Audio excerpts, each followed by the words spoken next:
Bonsoir à tous et bienvenue dans cette nouvelle enquête de Pièces à conviction. Des particules radioactives dispersées dans la nature, des malformations chez les animaux et les enfants, un nombre inquiétant de leucémies. Ce n'est pas de la science-fiction, ça se passe en Europe où chaque année des milliers d'armes sont testées sur des zones militaires à proximité de villes ou de villages. C'est le cas à Bourges, dans le Cher, et en Sardaigne, en Italie. Si en France, l'armée reste la grande muette, en Italie, le scandale est en train d'éclater. Un procureur a ouvert 2 enquêtes. Elles mettent en cause des militaires de haut rang, des scientifiques et un élu. Dans les poubelles des marchands d'armes, c'est un reportage de Linda Bendali, Sophie Le Gall et Pascal Pascariello.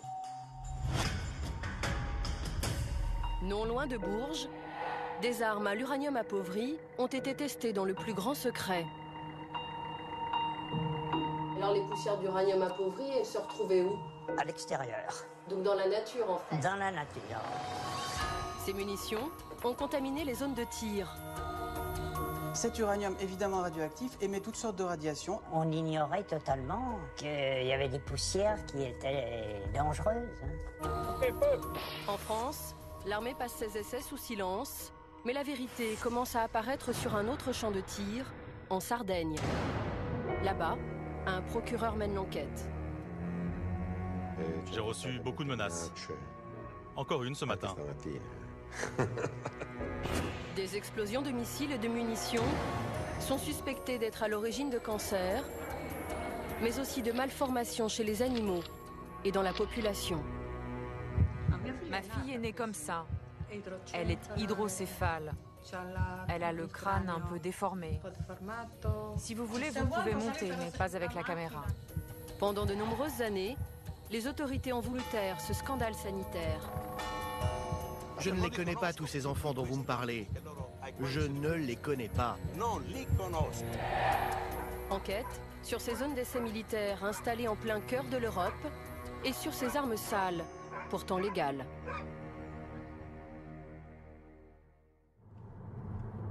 Joël Frison est un ancien professeur de physique.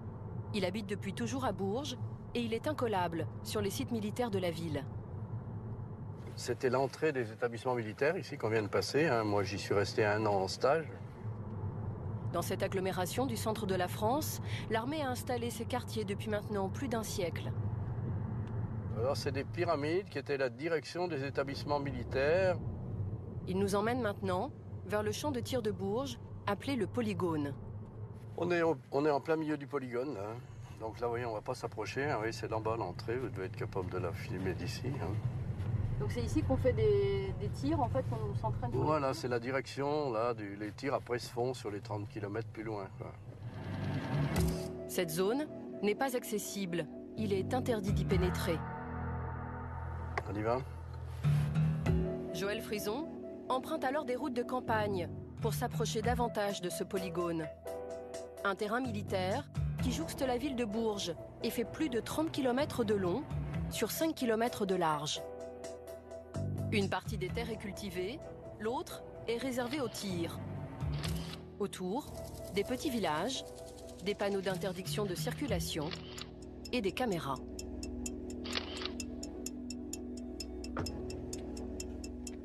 Joël Frison a commencé à s'intéresser à ce champ de tir lorsque l'armée a annoncé que des munitions en uranium appauvri y avaient été expérimentées.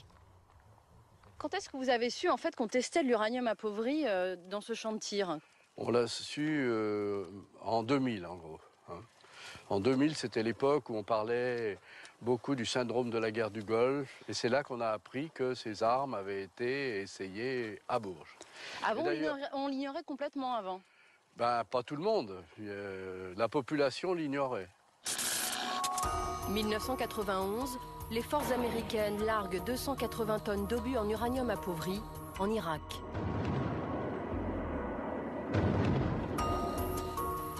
Quelques années plus tard, des médecins et des chercheurs suspecteront ces armes d'être à l'origine de maladies chez les soldats et de cancers dans la population irakienne.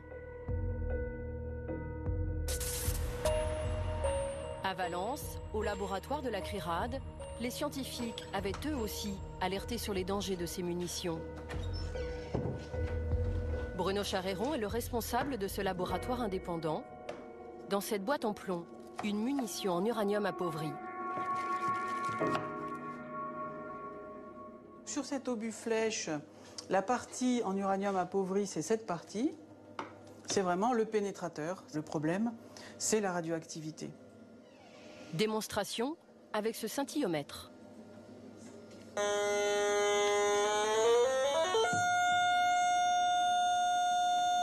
Donc là, on est à combien, là?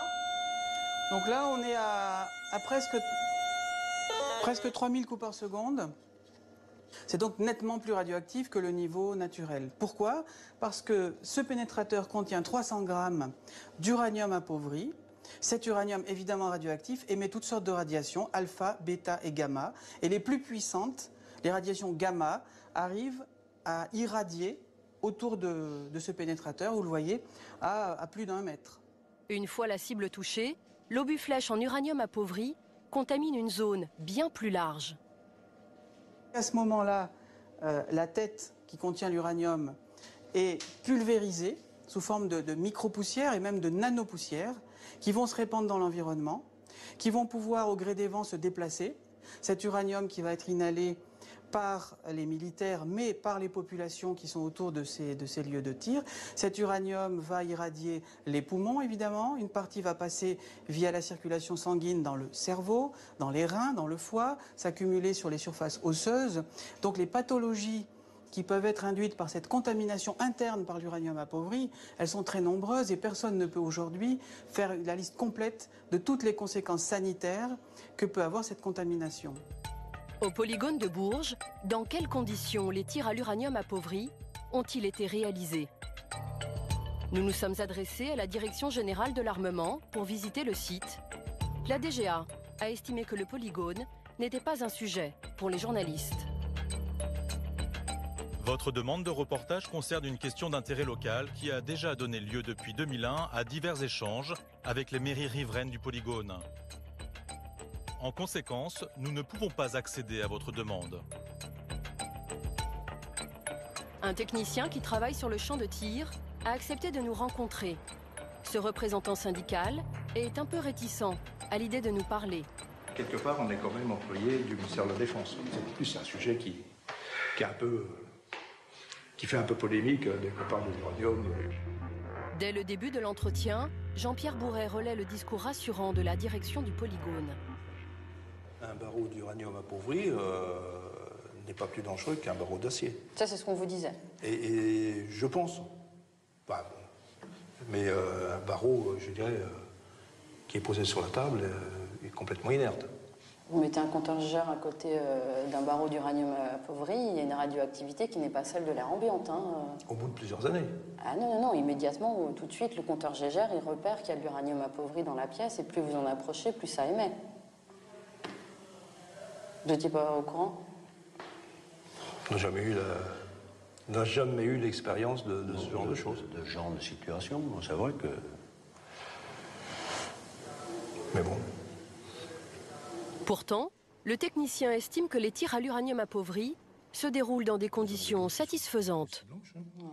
Il nous montre sur ses vues aériennes la zone où 1400 obus flèches ont été expérimentés depuis 1990. Regardez.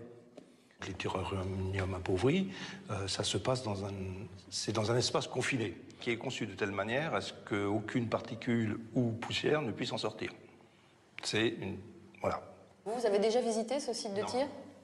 Ah oui, vous l'avez jamais visité? Non, parce que, si vous voulez, les personnels qui font partie des équipes de tir sont des personnels avec des habilitations. Donc même vous, syndicaliste, depuis 40 ans sur le site, vous n'avez jamais eu accès à ce site? Non. Non. Le syndicaliste fait confiance à sa direction, qui affirme avoir réalisé les tirs depuis 1990 dans un site confiné. Mais l'armée n'évoque jamais les expérimentations lancées selon nos sources 20 ans plus tôt. C'est ce que révèle cet employé à la retraite qui a participé à ses premiers tirs à l'uranium appauvri. Soumis au secret défense, il a souhaité s'exprimer à visage caché. Les projectiles en uranium appauvri ont été tirés entre 70 et 75. Parce qu'officiellement, les tirs ont commencé sur le polygone de Bourges début 90. Donc ça veut dire qu'on a caché tous les tirs qui ont eu lieu avant 90. Ah oui.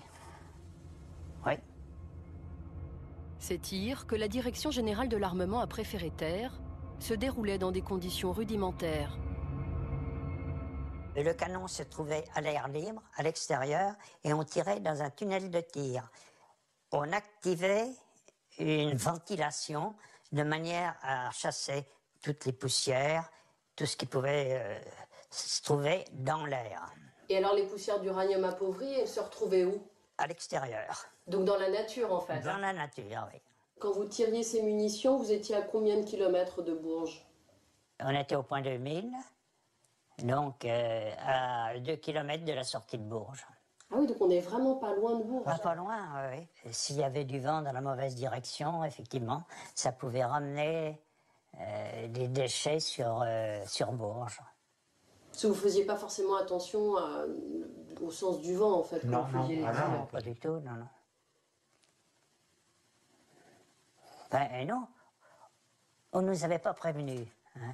Donc on ignorait totalement qu'il y avait des poussières qui étaient dangereuses. Bogie, un village de 1300 habitants situé non loin du terrain militaire. Ici, on s'interroge sur ce qui a bien pu se passer ces 40 dernières années. Alors c'est le triple A, c'est l'abolition des armes atomiques.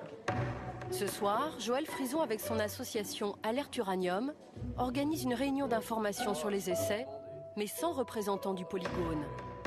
Ces dernières années, les courriers qu'il leur a envoyés sont toujours restés sans réponse. On m'a dit c'est impossible de vous recevoir, il nous faut l'autorisation du ministère des Armées, on ne peut même pas vous répondre, il nous faut que la réponse passe par le ministère des Armées. Moi j'ai dit j'attends, demandez, et puis voilà. On reçoit une réponse, il n'est absolument pas question de nous recevoir. À ses côtés, le vice-président du Conseil général du Cher.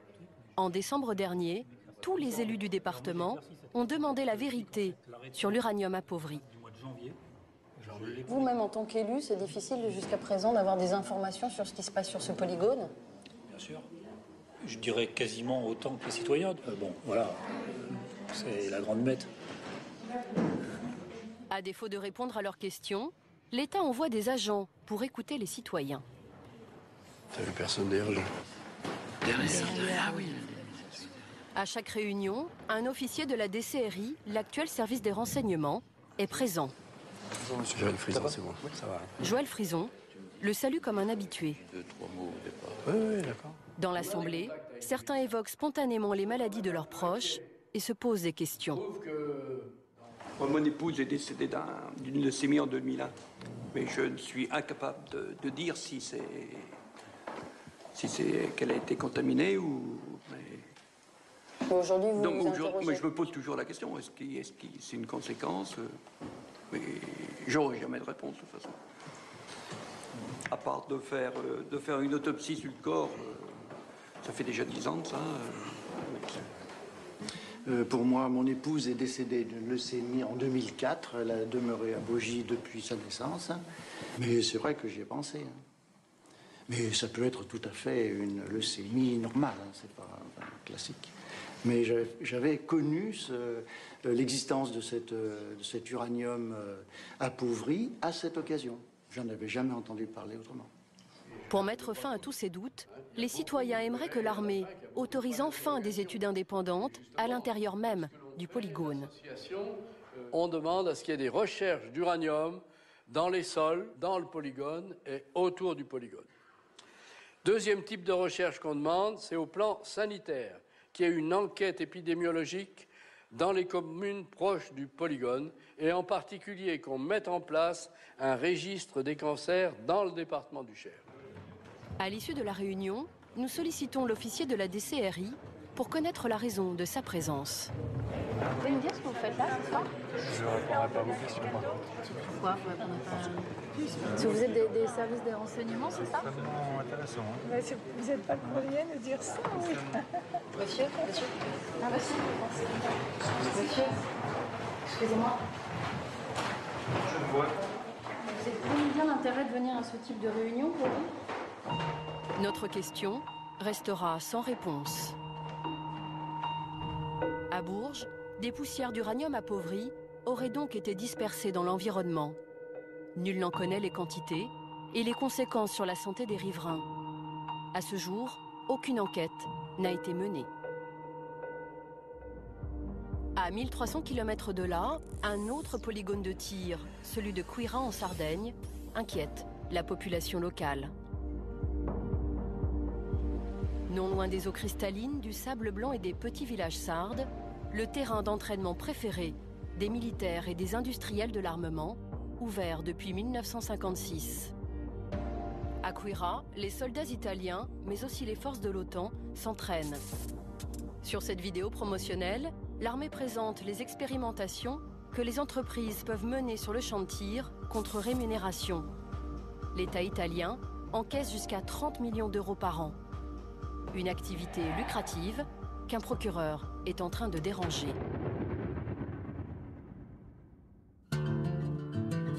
Tout commence dans le village sarde d'Escalaplano. En 2005, un événement vient rompre la tranquillité de ses habitants.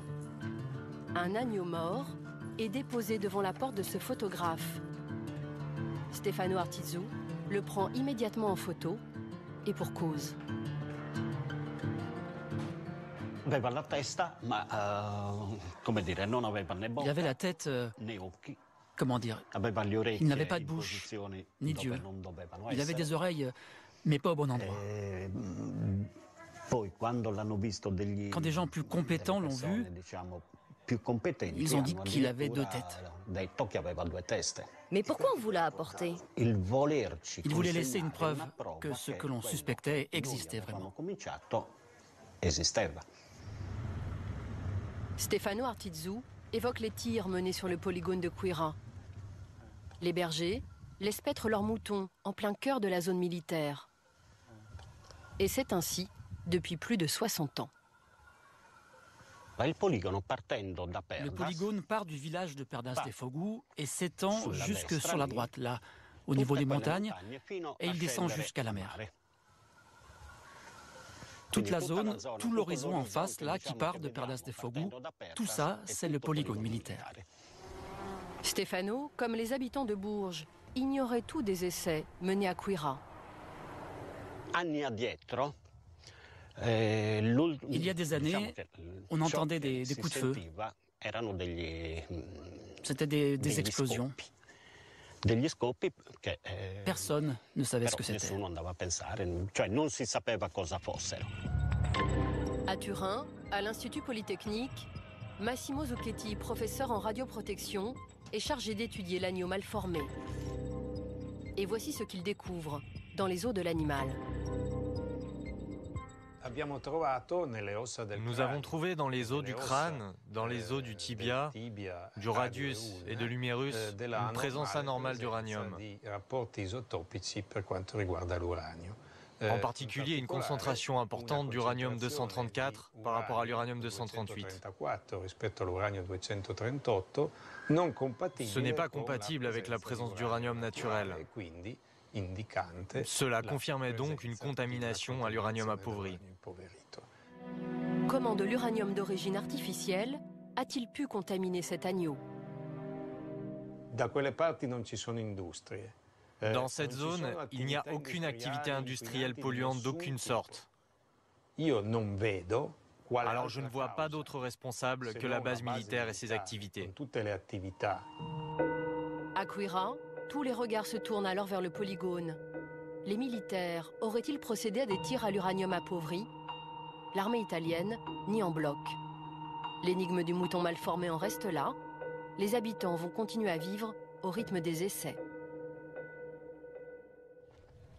Il y en a un qui arrive. Antonio, comme tous les bergers de la région, subit depuis toujours les passages incessants des avions de l'armée.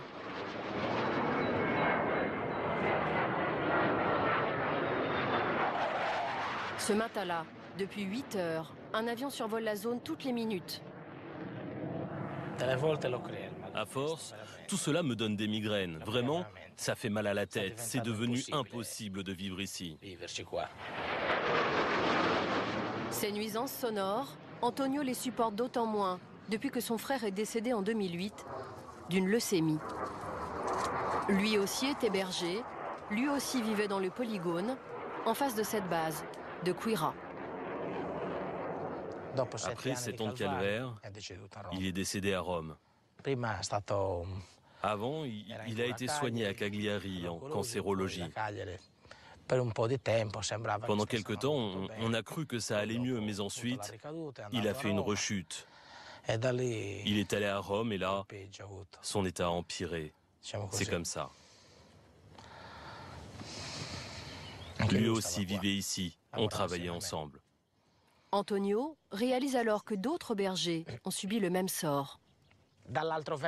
Sur l'autre versant, à cet endroit, il y a eu 2 morts. À chaque fois, des leucémies. Puis, là, à cet endroit-là, où il y a l'étable au fond, il y a eu 4 cas. 4 frères malades. 2 sont décédés. Antonio compte les malades et les morts sans bien comprendre ce qu'il se passe. Mais en 2010, un homme va révéler l'affaire de Quira. C'est un vétérinaire de l'agence sanitaire locale. C'est la première fois qu'il accepte de rencontrer des journalistes. Giorgio Mellis nous a donné rendez-vous sur un parking. Il semble très tendu et refuse de se rendre à proximité du polygone. On ne pourrait pas aller dans le polygone? Non, moi non. Vous, oui. Moi non, parce que je dépends de l'autorité sanitaire. Et elle a ordonné précisément de ne pas y aller car il y a une enquête judiciaire. Giorgio Mellis accepte de nous raconter l'enquête sanitaire qu'il a menée sur les animaux, mais aussi sur les hommes. Pendant 1 an, il a visité les bergeries situées autour du champ de tir. Ça, c'est la zone de Quira. C'est la zone où nous avons constaté la situation sanitaire la plus critique. Giorgio Mellis observe un taux élevé de malformations chez les animaux. Pour les besoins de son rapport, le vétérinaire prend des photos. Un mouton avec 4 pattes arrière, un autre sans tête, ou encore celui-ci, aux yeux exorbités. Mais ce qui l'intrigue le plus, lorsqu'il discute avec les bergers, ce sont les maladies dont ils sont atteints. Personnellement, je l'ai vécu comme un drame. Parce que j'entendais ces histoires de bergers qui avaient perdu leur fils ou qui étaient eux-mêmes malades. Face à cette situation, le vétérinaire consacre même une partie de son rapport aux bergers.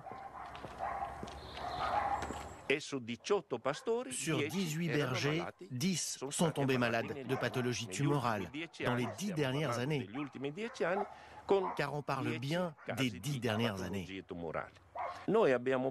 Nous avons pensé qu'il y avait une corrélation entre les animaux malformés et les personnes qui avaient des tumeurs. Selon ses conclusions, 65% des bergers vivant dans un rayon de 2,7 km autour de la base ont développé des cancers. Le vétérinaire alerte sa hiérarchie. Il est indispensable que les autorités sanitaires s'engagent immédiatement à endiguer ce phénomène grave de cancer qui frappe les personnes travaillant dans les élevages de la zone. D'autres recherches sont nécessaires afin de comprendre un éventuel lien de cause à effet. Ce rapport est rendu public. Au tribunal de Lanusei, un procureur décide de se saisir de l'affaire. Une affaire qui deviendra le syndrome de Quira. Aujourd'hui, Domenico Fiordalizzi est en permanence entouré de ses gardes du corps. Ces investigations semblent déranger certains intérêts en Sardaigne. Il a même été surnommé, du nom d'un juge assassiné 20 ans plus tôt, par la mafia italienne. On m'a appelé Borsellino, mais pas dans le sens positif du terme. Plutôt pour dire Borsellino, fais gaffe à toi, sinon on te met une bombe. J'ai reçu beaucoup de menaces. Encore une ce matin. Sur ces menaces, il n'en dira pas plus. Dès le début de son enquête, le procureur Fiordalisi tape fort. Le 27 janvier 2011, il donne une interview à la télévision locale pour lancer un appel à témoins. Je voudrais dire aux gens, à ceux qui m'écoutent, que ma porte leur est ouverte. S'ils ont été témoins de délits contre la santé, contre l'environnement ou dans le domaine de l'armement, la justice pénale est prête à intervenir et à faire son travail. Son intervention fait mouche. Le procureur est assailli par les témoignages de malades. Disons que nous examinons les cas de 160 personnes malades de lymphome et de tumeurs. Des gens qui avaient été dans cette zone contaminée. Sur ces 160 personnes, 100 sont déjà décédées. Et elles habitaient où ces personnes, ces 160 personnes? Elles étaient en contact direct ou indirect avec cette zone et exposées à ces dangers. Ceux qui avaient fait leur service militaire, ceux qui avaient une activité de berger, ceux qui ont fait le guide touristique spécialement dans la zone de Quirra. Le procureur poursuit son enquête dans les cimetières. Il n'hésite pas à demander l'exhumation des bergers, recensés par le vétérinaire Mélis. Déterrer les morts pour savoir enfin la vérité. Tiziana a dû faire ce choix douloureux. Elle est la fille d'un agriculteur né dans le polygone. Il a toujours travaillé sur ce terrain militaire.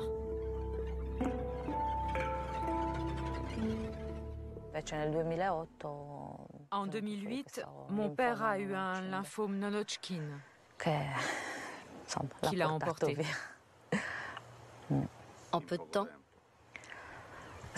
Oui. Il y a 6 mois, elle reçoit ce document. C'est l'avis d'exhumation du procureur. Un choc pour Tiziana comme pour les autres familles sardes concernées. Au regard de la religion, certaines familles pensaient que toucher à un cadavre, ce n'est pas acceptable. Alors j'en ai discuté avec mon frère et ça n'a pas été simple de prendre cette décision. On s'est dit qu'il fallait respecter les volontés de notre père, lui qui voulait la vérité. Les résultats des autopsies tombent, c'est un coup de théâtre. Contre toute attente, pas de traces d'uranium appauvri, mais les scientifiques découvrent un autre élément radiotoxique, le thorium. Dans ce courrier que nous nous sommes procurés, ils affirment en avoir trouvé dans les ossements de 10 bergers sur les 12 vivant dans le polygone. La quantité en thorium-232 présente dans les tibias augmente avec l'âge des personnes décédées qui ont exercé une activité de berger dans les zones intérieures du polygone. Pour le procureur Fiordalisi, cette découverte est déterminante. Dans les os des bergers qui ont fréquenté cette zone, et plus particulièrement près de la zone à haute intensité militaire, la plus contaminée, il a été mesuré une radiation alpha issue du thorium. Nous sommes donc certains que ces personnes ont inhalé et absorbé, au cours des dernières années, du thorium radioactif dans cette zone.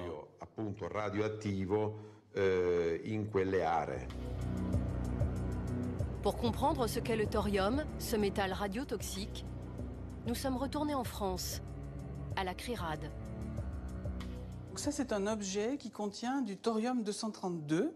Donc c'est une substance naturelle, mais qui est radioactive. On peut le voir en comparant le taux de radiation naturel dans la pièce, qui est de l'ordre de 60-70 coups par seconde. Et dès qu'on approche cet objet, on sent une augmentation de la radioactivité. Elle est multipliée par 3, parce que ce thorium est radioactif, il émet des radiations alpha, bêta et gamma. Alors c'est un élément qui est très radiotoxique par inhalation.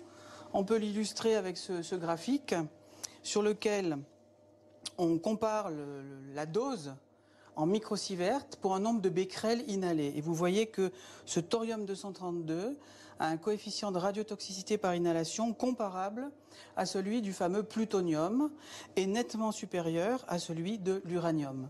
Donc le fait de respirer des poussières de thorium, ça présente des risques pour la santé qui sont importants parce que cette substance radioactive, surtout si elle est sous forme de fine poussière, va pouvoir être inhalée, donc irradier les poumons. Une partie va passer dans la circulation sanguine et atteindre un certain nombre d'organes, comme avec l'uranium, et donc générer des risques potentiels à long terme sur l'ensemble du corps. D'où vient ce thorium-232 ? Est-il lié à l'activité militaire ? Voici la liste des missiles expérimentés sur le polygone de Quirra depuis les années 70. Parmi ces armes, le Hawk, de fabrication américaine, ou encore le Vettore Alpha, conçu par les Italiens. Mais c'est le missile Milan qui retient l'attention du procureur. 2000 missiles Milan, à peu près, ont été tirés de 1984 à 2000. Ces missiles contenaient du thorium dans leur système de guidage. Y a-t-il d'autres types d'armements qui auraient pu contenir aussi du thorium ? Non. Mais je ne peux pas l'exclure. Jusqu'en 1999, chaque missile Milan contenait 2,7 grammes de thorium. Le thorium qui est dans les missiles Milan, il a la même composition que le thorium qu'on a retrouvé dans les os des bergers ? Tout à fait. Le Milan, un missile mis au point par l'industrie française et allemande dans les années 70. Ce missile tueur de chars rencontre immédiatement un succès commercial. Autre moyen moderne anti-char, les missiles Milan tirés par les fantassins. Ce type d'arme est à l'heure actuelle parmi les plus performants.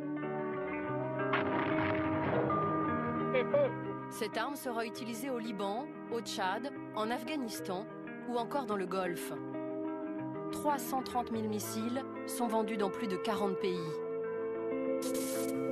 C'est le groupe industriel MBDA qui le produit aujourd'hui, le premier missilier d'Europe. Sur leur site internet, le Milan est toujours mis en avant. Nous les sollicitons par téléphone. Ils refusent toute interview sur les missiles Milan testés sur le polygone de Quirra.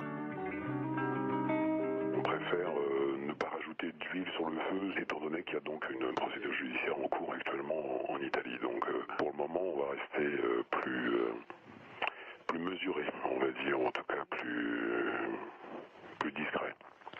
D'accord. Ok. Après, on espère bénéficier de la présomption d'innocence. Ça crotte pas actuellement. Mais vous êtes un peu inquiet quand même sur ce dossier ? Et vous y revenez. Après, il y a ce fameux thorium-232 qu'on retrouve dans les ossements des bergers, morts de lymphome quand même. Hein. Oui. Ça, je ne le remets pas du tout en cause. Ce responsable de MBDA explique que le thorium-232 a depuis été enlevé du Milan. Pourquoi en 1999 il a été retiré des missiles ? Parce que justement, il a été identifié comme produit radioactif, et donc il a fallu retirer pour éviter tout risque. Seul problème, MBDA a déjà vendu des centaines de milliers de Milan avec du thorium. L'entreprise va les laisser en circulation. Rien ne l'obligeait à les retirer. Les armées continuent donc d'utiliser ce missile au thorium.